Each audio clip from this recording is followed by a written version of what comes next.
Därför att det är ett sånt sällsynt vedervärdigt system. Att på grund av människors hudfärg döma dem till en mycket sämre tillvaro. Och det är en skam för världen så länge detta består. 90 000. Ja, det är mord på Sveavägen. Det var en slakt. Och det var en slaktare. Det var bödel som visste precis vad han ville. Han blev inte skjuten som statsminister. Han blev skjuten som privatperson. Polisen säger att mordet av allt att döma var mycket noga planlagt. Och alla personer med walkie-talkies på varsin sida om Sveavägen som man hörde liksom. Jag trodde att man i mordutredningar alltid gjorde bandade förhör med de väsentliga personerna som har funnits på platsen och som är viktiga. Makalöst ointresse. Och det är klart att man försöker liksom suggerera sig fram till att få ihop bilderna om man var säker på att det var dem, så vill man ju få det att överensstämma med sitt eget vittnesmål. När sanningen om det här kommer fram så kommer det svenska samhället att förändras i grunden. Sydafrika, vilket jag personligen tycker är ett ganska intressant uppslag med tanke på att det är en ganska konkret motivbild. Det pratas mycket om Sydafrika och det är flera personer som har tagit kontakt med oss och haft intressanta synpunkter på det här uppslaget. Fick Craig veta att Palme var nyckelpersonen i att ena sydafrikanska anti-apartheidrörelsen. Det var min tanke och det har jag trott allt sedan dess. I förra delen gick vi igenom SVA-verktyget och tillämpade det på vittnesmål från utredningen. Men inte för att i första hand granska vittnen utan materialet och Palmeutredningens hantering av det. I denna del ska vi titta på den fjärde och sista fasen av SVA-metoden som handlar om att undersöka om någon av dessa alternativa förklaringar kan ha påverkat närvaron av CBCA-kriterierna i avskrifterna. För detta ändamål har en validitetschecklista sammanställts. Den omfattar 11 punkter, härefter kallade externa faktorer, som man tror kan påverka CBCA-poäng. Genom att systematiskt ta itu med var och en av de externa faktorerna som nämns i validitetschecklistan, utforskar och överväger utvärderaren alternativa tolkningar av CBCA-resultaten. Varje jakande svar som utvärderaren ger på en extern faktor väcker en fråga om giltigheten av CBCA-resultatet. I validitetschecklistan, som följer, finns exempel på vad man kan ta hänsyn till för externa faktorer som kan påverka utsagorna. Exempel på externa faktorer. 1. Lämpligheten av språk och kunskap, till exempel mental förmåga hos personen. 2. Lämpligheten av känslomässiga uttryck som den intervjuade uppvisar i samband med intervjun. 3. Intervjupersonens mottaglighet för påverkan av förhörsledaren.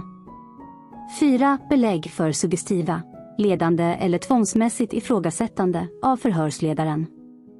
5. Övergripande bedömning av hur omfattande och heltäckande intervjun är.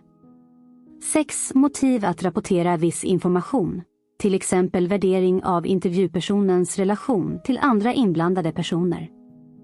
Tyder på möjligt motiv för osanna påståenden. 7. Sammanhanget för den rapporterade händelsen. Sammanhanget kring alla utsagor och om hur dessa har initierats. 8. Påtryckningar att rapportera falskt, som till exempel indikationer på att andra föreslog, coachade, pressade eller tvingade intervjupersonen att lämna ett osant vittnesmål eller osanna detaljer. 9. Överensstämmelse med verkligheten, naturlagar eller om de beskrivna händelserna är orealistiska. 10. Överensstämmande med andra utsagor personen givit, andra personers utsagor. 11. Överensstämmelse med andra bevis, till exempel om det finns viktiga delar i uttalandet som med det motsägs av tillförlitliga fysiska bevis eller andra konkreta bevis. I det fjärde steget av SVA-förfarandet vid utvärdering av CBCA-resultat adresserar utvärderaren systematiskt var och en av de externa faktorer som nämns i validitetschecklistan och utforskar och överväger alternativa tolkningar av CBCA-resultaten. Kommentar. Det är här som dessa verktyg blir intressanta. Det är alltså baserat på informationen i utsagan, som det faktiskt går att värdera om detta är trovärdigt och upplevt eller misstänkt uppdiktat och snedsträck eller en påverkad utsaga. Exempelvis blir det högre poäng i en utsaga för detaljer som avviker, om vittnet är ärligt och säger att hen inte minns, om den innehåller rumspecifika detaljer, detaljer i rörelser och så vidare. Det går alltså bilda sig en uppfattning om hur verklig en utsaga är, bara baserat på informationen som ges. Detta kan förstås gälla delar av ett vittnesmål och även något som går att värdera mellan olika vittnesmål, om uppgifter förändras eller anpassas. Självklart är det bra om det finns vittnesförhör både på video och på band som komplement för att kunna göra bedömningar av fysiska och hörbara detaljer som kan ge tecken på osanningar eller verbala nyanser i formuleringar som avviker från vad som faktiskt sägs.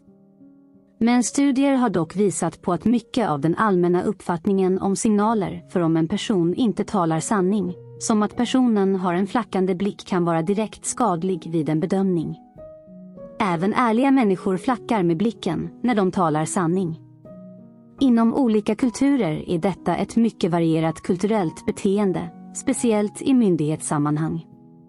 Därför kan analyser av den faktiska informationen innebära fördelar. Här kommer verkligen exempel från utredningen, och fokus ligger helt på vittne Inge Morelius denna gång. Trots att denna del blir rätt lång så kommer en fortsättning på vittne Inges bidrag till utredningen framöver. En genomgång av hans utsagor i rätten. Tyvärr, för vittne Inges del, är det inte bara ros, utan även ris, men det kommer vi till. Kort bakgrund till vittne Inge Morelius. Inge Morelius är en 29 år gammal musiklärare, som denna kväll kommer körandes på Sveavägen norrut och svänger vänster vid Tunnelgatan för att släppa av några passagerare som skulle ta ut pengar i bankomaten. Han gjorde sedan en U-sväng och väntade på att passagerarna skulle komma tillbaka till bilen. Medan han gör detta utspelar sig mordet framför honom. Därför är detta vittnesmål extremt viktigt i utredningen.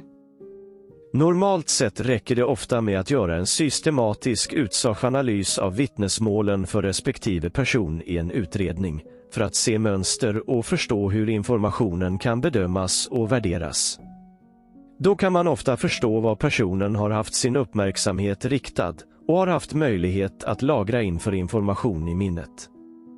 Baserat på omkringliggande faktorer som ljusförhållanden, tidsaspekter och andra relevanta faktorer får man sedan väga in dessa. Normalt sett baseras detta på att poliserna i någon form använder samma metodik och förhörsteknik vid förhören och använder grundläggande förståelse för vad som kan påverka ett vittne.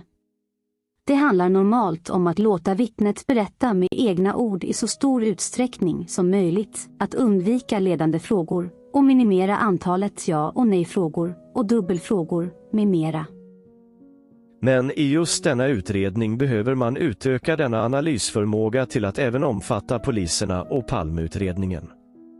I en ouppklarad 36 år gammal utredning i ett mord på en svensk statsminister som kantats av så många märkligheter och tydliga tecken på en mörkläggning, behöver man även förstå ett sammanhang när man analyserar vittnesmålen. Det finns ingen möjlighet att göra rimliga bedömningar utan att ta med detta i analysen. Vittnet Inge Morelius är ett mycket bra beskrivet exempel på detta. I de flesta första förhör med vittnen i denna utredning så handlar dessa om en kort sammanfattning nedskriven av en polis som summerat försöker beskriva vittnets uppfattning om händelseförloppet. I detta fall handlar det till stora delar om att beskriva det väsentliga kring skotten och beskrivning av de inblandade och eventuella signalement. Detta är ett sammanfattande förhör, vilket innebär att det kan finnas tolkningar av informationen av den inblandade polisen, detta jämfört med konferensförhör med ljudinspelningar. Vittne Inge Morelius blev korthörd den 1 mars. Klockan 9:20 över telefon av Monica Andersson. Vad säger detta vittnesmål i sin korthet? Vart han satt när han såg detta? Varför han var där? Han ser 2 personer komma gående och en man som kommer upp bredvid båda dessa personer bakifrån. Han hörde 2 skott. Gärningsmannen sprang iväg Tunnelgatan. Han hörde kvinnans skrik. En taxi svängde upp framför dem. Signalement på gärningsmannen. En uppskattad tidpunkt för händelsen med ett ankare i tiden via bankomatkvittot. Summering och kommentar om första förhöret. Bra kort beskrivet händelseförlopp i ett första förhör av de centrala relevanta delarna. Vi har tidigare nämnt att det inte finns några uppgifter i detta förhör om en väntande gärningsman, vilket är helt rimligt i denna korta redogörelse över det väsentliga i händelseförloppet, och att varken förhörsledaren eller vittnet förstod att detta kunde vara avgörande. I dessa handlar det mer om att få mer detaljerad information från vittnet, knyta an och utveckla tidigare uppgifter, tydliggöra delar och förtydliga oklarheter som funnits tidigare med andras uppgifter. För att då kunna få ut så mycket och detaljerad information från vittnen brukar det normalt handla om att välja ut ett gemensamt ankare att utgå ifrån som anger en tid i ett händelseförlopp, för att vittnet ska kunna utgå från en tidpunkt och färdas tillbaka till händelsen mentalt. Därefter i kronologisk ordning berätta med egna ord, så kallad fri rekoll, och episodisk kunna återberätta ett händelseförlopp och kunna beskriva detaljer så gott vittnet kan. I just dessa förhör är det såklart viktigt att lyssna på ljudupptagningen om det finns någon, för att verkligen bilda sig en uppfattning om vilka frågor som ställs, hur vittnet svarar och hur det låter då, för att bedöma nyanser i svaren. Det är samtidigt väldigt viktigt att lyssna på förhörsledaren för att förstå hur frågorna ställs och på vilket sätt. Speciellt som detta kan påverka vittnen åt olika håll. I just detta fall är detta kanske det viktigaste. Dessa lite mer utförligare förhör är bra att hålla i anslutning till brottet, eftersom tiden påverkar både minnesbilderna, men framför allt kan informationen blandas med annan information från media. Så nu kommer en mycket viktig del, så för att vara ett mycket centralt vittnesmål från en person som sett hela händelseförloppet, med en vy över mordplatsen, väntandes, är det fullständigt anmärkningsvärt att vittne Inge Morelius inte hörs mer utförligt förrän 14 dagar efter händelsen. Detta är så anmärkningsvärt sent, vilket bara kan förklaras av att Palmeutredningen inte ville hålla ett förhör med ett så central vittne, utan att förstå hur de skulle hantera detta vittne. Det går absolut inte att skylla på att polisen chockerades under mordnatten, som det tidigare skyllts på, när det tar 14 dagar att få till ett förhör med vittne Inge. Det har varit känt sedan urminnes tider att det är avsevärt mycket bättre att få till ett förhör så kort tid efter händelsen som möjligt, för att vittnet minns mest och har påverkats minst av yttre omständigheter. 14 dagar är en katastrof i detta fall. Men med en utredning som redan under mordnatten agerar märkligt, får vi nu analysera förhören riktigt noga för att se om fler saker klarnar. Andra förhör, den 14 mars klockan 10:30 på KKI av Lars Borgström. Vad säger detta vittnesmål i sin korthet? Redan direkt blir detta förhör märkligt. Här börjar frågan med att vittnet Inge Morelius skall få berätta om sina iakttagelser från mordnatten. Men sedan frågar förhörsledaren om bilen och detaljer kring den. Är detta att låta vittnet berätta fritt om kvällen? Och det är inte bara en fråga. Det är vilken bil det är. Vilken färg den har och exakt vart bilen stod. Hur många meter från Sveavägen? Påstående om att flickvännen hade ärende till bankomaten. Vilka personer som var i bilen? Att granskande nämna att ett annat vittne uppgivit att hon var med i bilen och fråga om detta stämmer. Sedan en mycket ledande ifrågasättande fråga. Menar du att alla de här 3 passagerarna var ute ur bilen när det hände? Som om vittne Inge Morelius antyds ha en uppfattning om vad dessa personer har sett. Förhörsledaren fortsätter med utfrågningen om hur långt det är till bankomaten i meter. Efter allt detta kommer frågan som borde formulerats från början.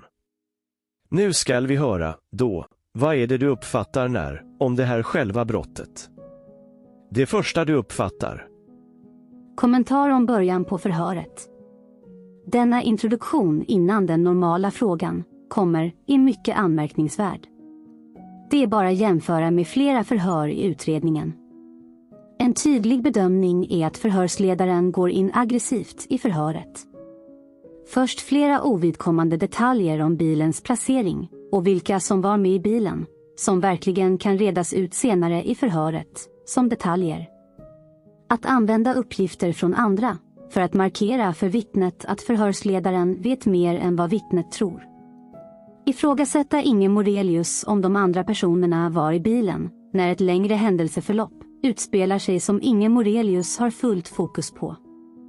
Fortsätter att fråga om meterantal i helt ovidkommande frågor som enkelt går att fråga om senare eller exempelvis mäta vid en rekonstruktion. Allt handlar om ett mycket avsiktligt planerat forcerat förhör, där vittnet ska känna sig pressad, granskad och ifrågasatt. Detta är emot alla de regler man har för att få ut så mycket viktig information som möjligt från oskyldiga vittnen. Att vittne Inge Morelius blir chockad, osäker och tveksam i sina formuleringar är mycket rimligt och förståeligt efter denna avsiktliga illvilliga initiala behandling. Så, vad berättar vittnet Inge när han väl får berätta fritt? Inge ser en kille som står. Folk passerar. Så kommer det 2 personer. Kommer en man. Han stod vid ett skyltfönster. När mannen och kvinnan kommer gående går han ut bakom. Osäker på tag i axeln. Inge uppfattade det som att nu händer det någonting. Trodde det skulle bli bråk. Det avlossades 2 skott. Efter skotten tog han ner handen lugnt och försiktigt. Han joggar bort, han rusar inte. Kommentarer.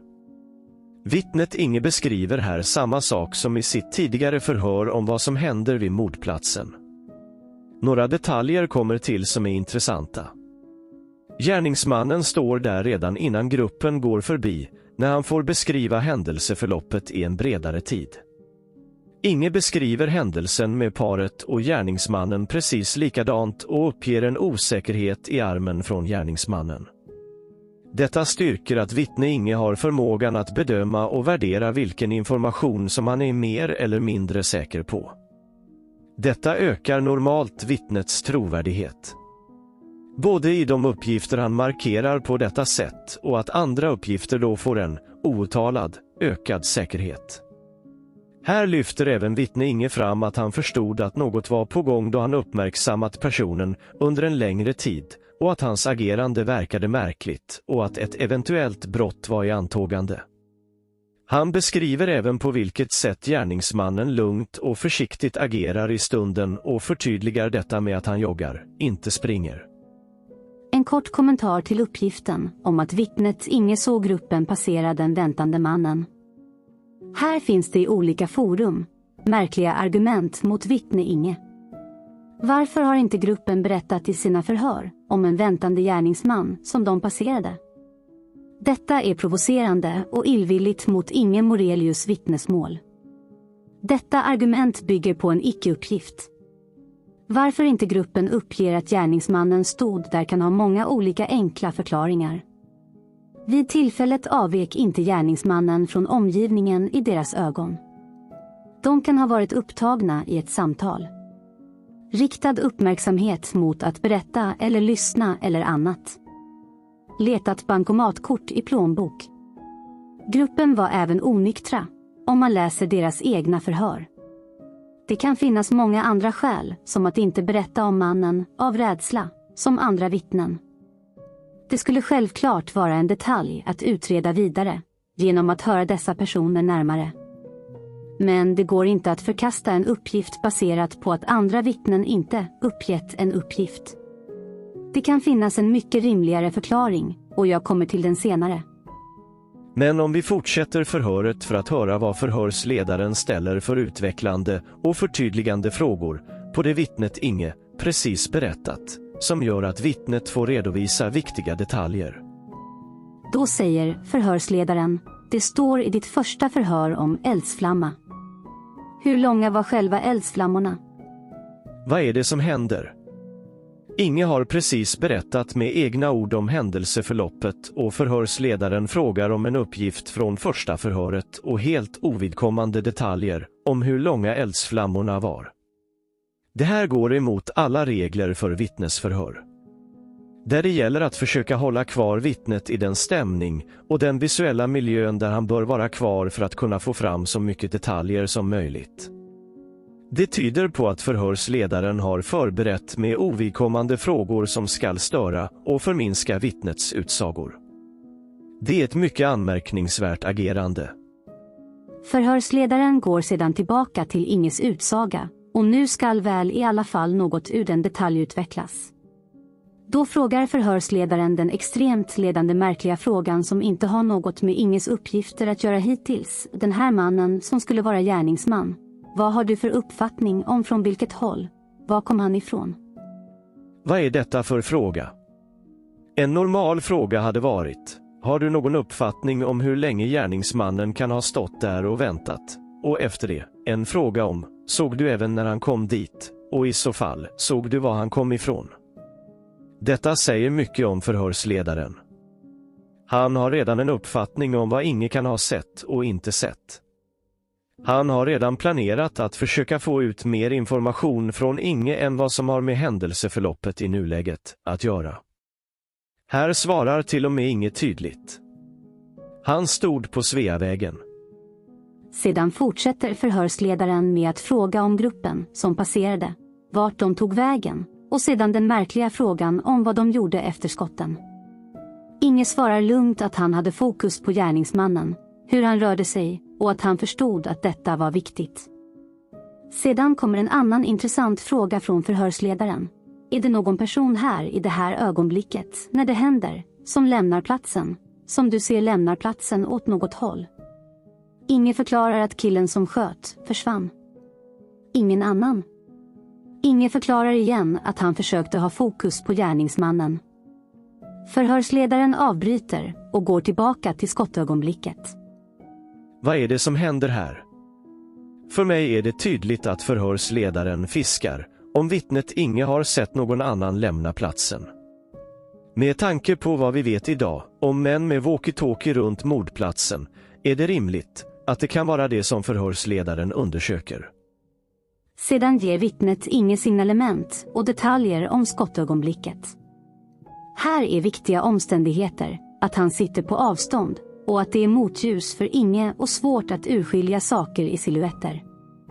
Men det är precis det Inge uppger som begränsningar. Ärligt, ödmjukt och trovärdigt. Här vill många som vill förminska vittne Inges uppgifter framställa det som att han låter osäker och nästan gissar. Men vittne Inge sitter långt bort i motljus och gör så gott han kan. Han är ändå väldigt tydlig med när han osäker är på uppgifterna. Och trots förhörsledarens uttryck glöm det, vilket såklart är en absolut felaktighet att säga i ett förhör, så försöker Inge hjälpa till. Förhörsledaren frågar också om Inge påverkats av uppgifter i media, och ärlig Inge säger att det kan han ha blivit. Någon keps hade inte gärningsmannen inte, i alla fall. Detta tyder på att Inge verkligen följer medierapporteringen, och det är helt normalt att göra det, för att själv förstå vad man varit med om vid en stor betydelsefull händelse. Därför är det relevant att det tar 14 dagar innan vittnet Inge blir ordentligt förhörd.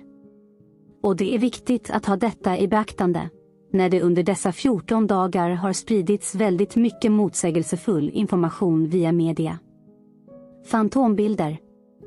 Sonen Mårten har försökt rädda livet på pappa vid mordplatsen. Olof blev skjuten i både ryggen och bröstet. Med tanke på vittne Anders Delsborns märkliga förändrade förhållningssätt om mötet och signalement under mordnatten redan, så är det inte svårt att se hur Palmeutredningen medvetet har använt media i desinformerande syften. Allt för att avsiktligt röra till det för viktiga vittnen. Det kommer att komma mycket mer information om detta framöver. Lyfter man ut diskussionen om kläderna är även den mycket märklig. Den skiftar från rock och jacka. Längden är till knäna och färgen kan vara vilken som helst. Tyvärr finns varken foto på kläder att ta del av för att förstå vad vittnet tror sig sett och heller inte ljudinspelningarna för att höra hur diskussionen verkligen förlöpt. Men det går inte att undgå den märkliga, på gränsen till galna, diskussionen om kapuschongen. Ingen nämner vid en tidpunkt typ parkas fast det var ingen kapuschong. Förhörsledaren fortsätter, du sa här att det inte var kapuschong. Ingen svarar. Jag är osäker. Jag tror inte det var en kapuschong, jag uppfattade ingen. Förhörsledaren, det här du säger om kapuschong, är det någonting du har läst? Ingen svarar. Nej. Förhörsledaren. Det har du inte, och du säger liksom spontant här att det var inte kapuschong. Ingen svarar. Jag såg ingen kapuschong. Förhörsledaren. Såg ingen. Ingen svarar. Nej, och jag uppfattade ingen kapuschong. Vad händer här? Denna diskussion är helt galen. Efter detta svarar vittne Inge mycket kort på frågorna och det går bara att fundera på vad han tänker på om det som pågår. Vidare försöker Inge beskriva och förklara detaljer på fler märkliga frågor. Hela tiden fortsätter Inge att förtydliga att gärningsmannen är lugn, han smälter in i den allmänna förvirringen. Lugnt och fint, han stod bara helt iskallt där och väntade, sköt ner och sen lugnt och fint, bara försvann. Det var en slakt, han var slaktare, han stod där och väntade, helt iskallt. Han visste att de skulle komma den vägen. Sedan kommer frågan, som borde kommit mycket tidigare. Hur lång tid innan var det som du observerade honom? Hur nära var han första gången du ser honom? Här kan det vara bra att förtydliga att en förhörsledare aldrig skall ställa två frågor igen. Då det kan förvilla och svaret kan bli osäkert i vilken del svaret avser. Ingen förklarar hur det gick till och att det rör sig om minuter. Förhörsledaren slänger ur sig något märkligt om att man kan ju gå långt på en minut också. Vad händer här? Är det bara en kommentar för att osäkra och ifrågasätta vittnet i hans uppgifter? Vad tillför ett sådant påstående? För mig är det avsiktligt och medvetet förvillande. Det är en typ av värderande påstående som absolut skall undvikas i förhör för att påverka ett vittne. Ingen förklarar att han observerade honom sekunderna innan paret kommer, det vill säga paret Palme. Förhörsledaren, sekunderna innan de möts. Vad händer här? Ingen har från första stund sagt att paret passerar gärningsmannen som står vid skyltfönstret och kliver fram bakom paret innan skotten. Hur kan då förhörsledaren fråga om att de möts? Är detta en freudiansk felsägning eftersom han vet att paret haft ett möte med någon några meter tidigare vid reklampelaren?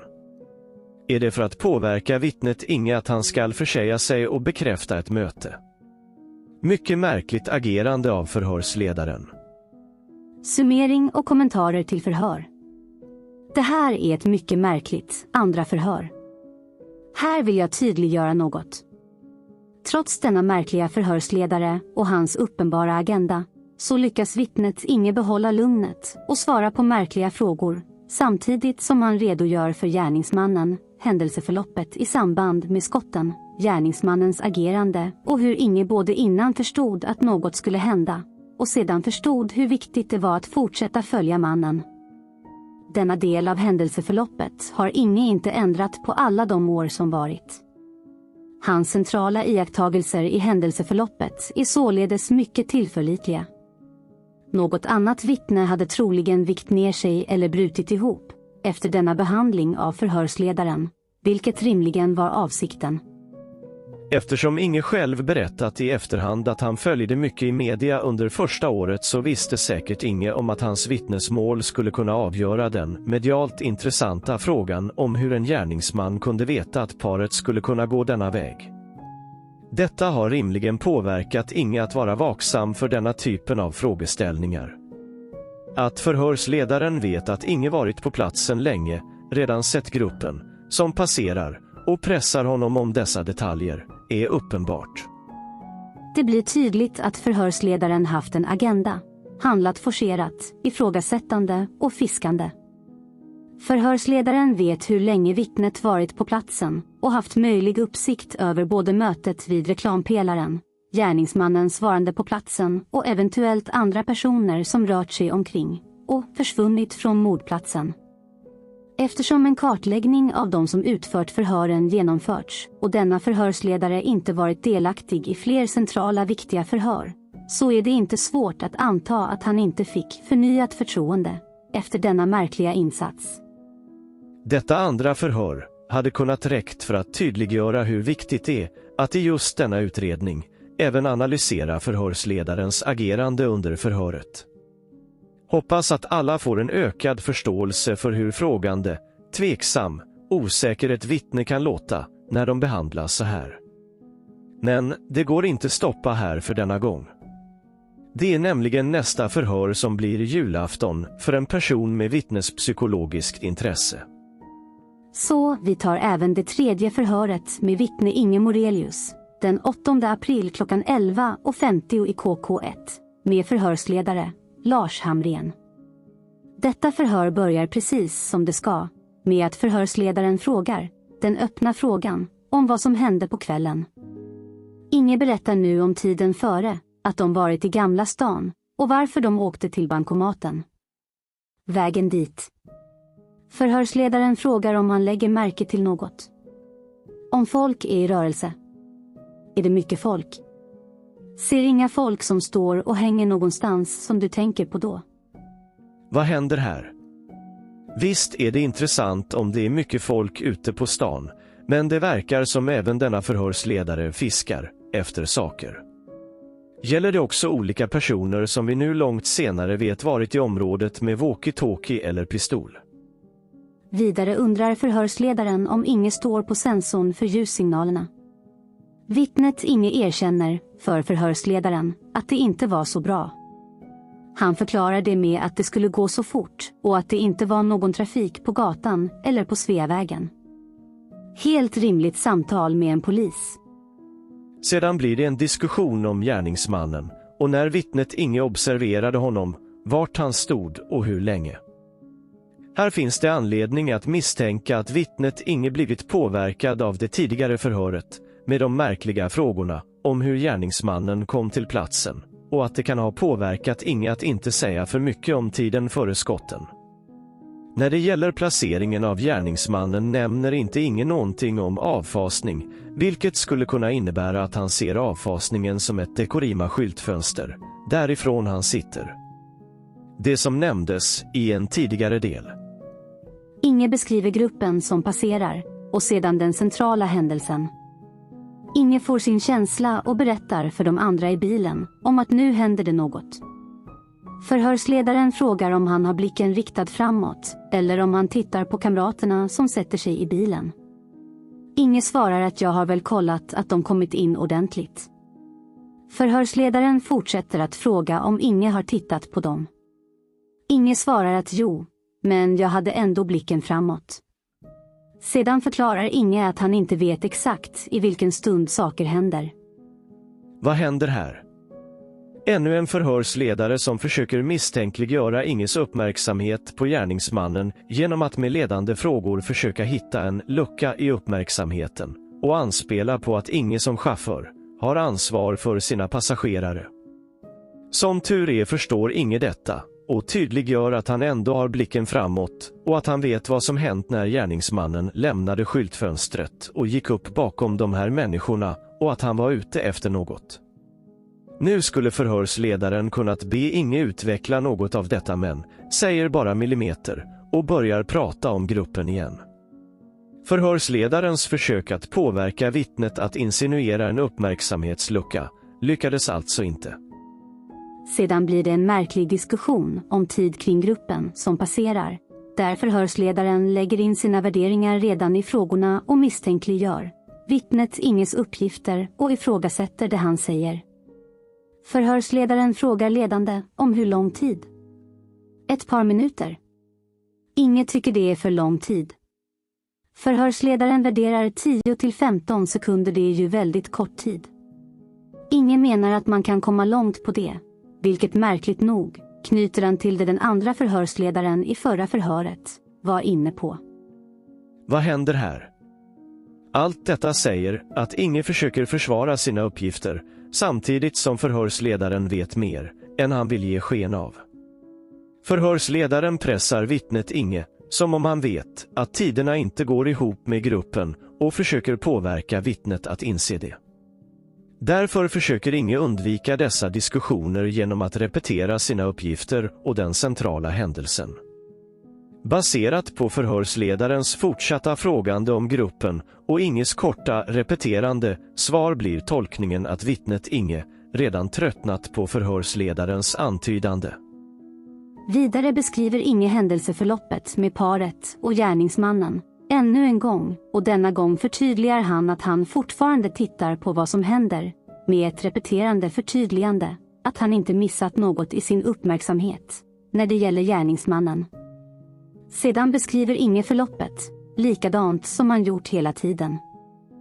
Vi hoppar lite i förhöret för att komma till en del i detta förhör som har en mycket intressant vittnespsykologisk anknytning.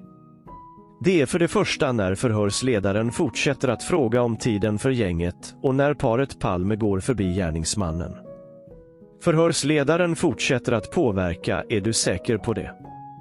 Kan det varit längre tid?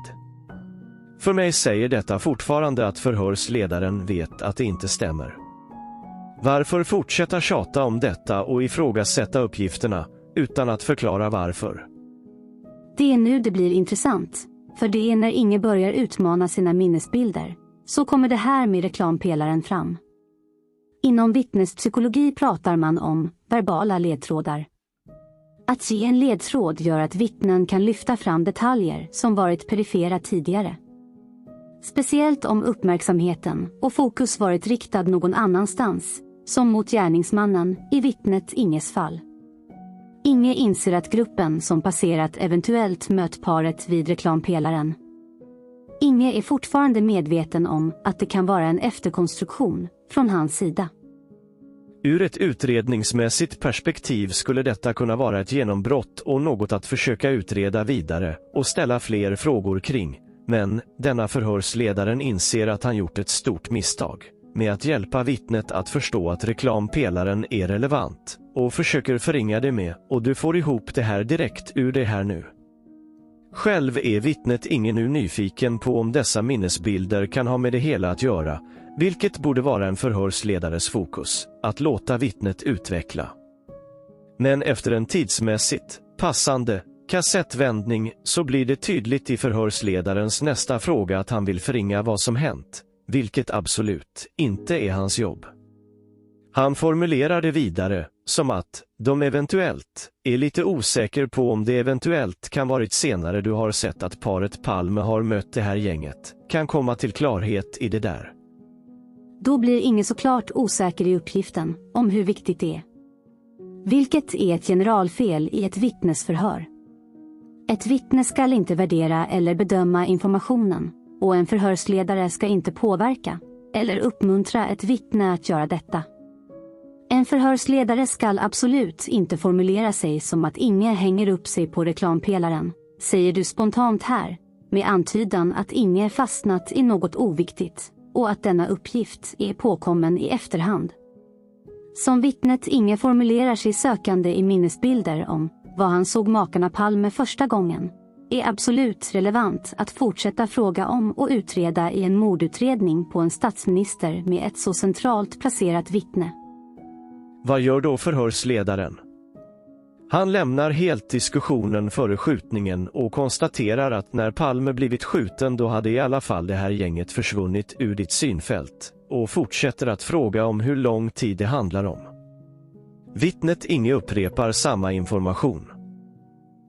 Då frågar alltså förhörsledaren en extremt konfrontativ fråga om tiden och antyder samtidigt att ingen nu är osäker på vart gruppen träffat paret Palme. Om det var i korsningen eller strax efter eller vid reklampelaren. Vad är det som händer här? Förhörsledaren försöker konfrontativt ifrågasätta uppgifterna och lägga ord i munnen på vittnet Inge om olika uppgifter. Detta är absolut ett felaktigt agerande och bara ett tydligt tecken på att han inte kan få Inge att överge tiden 10 till 15 sekunder för gruppens passerande. Varför gör förhörsledaren så här? Det är på gränsen till sjukt. Orsaken är därför att han vet att det inte stämmer, och det gör det inte heller. Förklaringen kommer. Som tur är så håller sig Inge lugn och säger att förhörsledaren har missförstått och förklarar igen vad han sagt tidigare. Vittnet fortsätter att förklara att något hände vid reklampelaren och funderar på om gruppen hade med det hela att göra. Detta är andra gången förhörsledaren får möjlighet att nysta vidare i denna relevanta information. Men vad gör förhörsledaren då?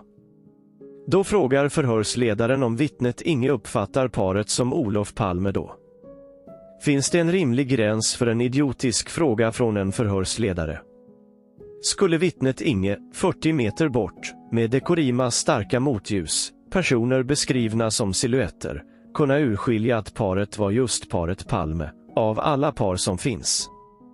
Är det svårt att förstå hur vittnet Inge blir osäker i så märkliga förhör? Sedan fortsätter Inge att förklara hur iskall mördaren var och att det var en avrättning. Detta tycks verkligen inte roa eller intressera förhörsledaren. Tyvärr nämner Inge att polisen var på platsen på nolltid, vilket vi vet inte är sant. Denna del återkommer vi till framöver. Kommentarer till detta tredje förhör. Detta är ett fantastiskt förhör för en person med intresse för vittnespsykologi. Nästan som en våt dröm. Att en väl medveten förhörsledare använder en konfrontativt tillvägagångssätt för att verkligen utmana vittnet Inge att förklara vad som hände när de faktiska tiderna för gruppen inte går ihop med vittnets uppfattning om tiderna och hur det sedan slår bakut och via helt normala och vittnespsykologisk hjälpande verktyg medför att vittnet Inge börjar lägga ihop minnesbilderna från reklampelaren med vad som händer några steg senare. Det är häftigt. Det är precis så ett kognitivt och konstruktivt förhör ska fungera. Att förhörsledaren aktivt väljer att ignorera det och släta över denna viktiga information är även det starka belägg för att Palmeutredningen redan så här tidigt ville ifrågasätta, förminska, förvilla och misskreditera oskyldiga, viktiga centrala vittnen. Redan vid denna tidpunkt ville man knyta ihop biografen med gärningsmannen. Hur skulle annars gärningsmannen vetat att paret skulle gå denna väg? Här var vittnet Inge Morelius ett mycket stort hinder med sin uppgift om en väntande gärningsman. Men det som framför allt förklarar Palmeutredningens agerande. Varför tjatar förhörsledaren om gruppen hela tiden utan att förklara varför? Därför att förhörsledaren Lars Hamrén har förhört 2 stycken av vittnet Anders Björkmans kompisar några dagar innan. Den 26 mars har Lars Hamrén fått tiderna för deras kvitton. Åsa G uppger 23 och 16 på sitt kvitto och att det stod 23 och 17 på Claes NS kvitto. Därför vet förhörsledaren att vittnet Inge omöjligt kan ha sett gruppen 10 till 15 sekunder innan makarna Palme passerar. Sättet som förhörsledaren använder denna information på kan liknas vid begreppet SUE, som står för strategic use of evidence.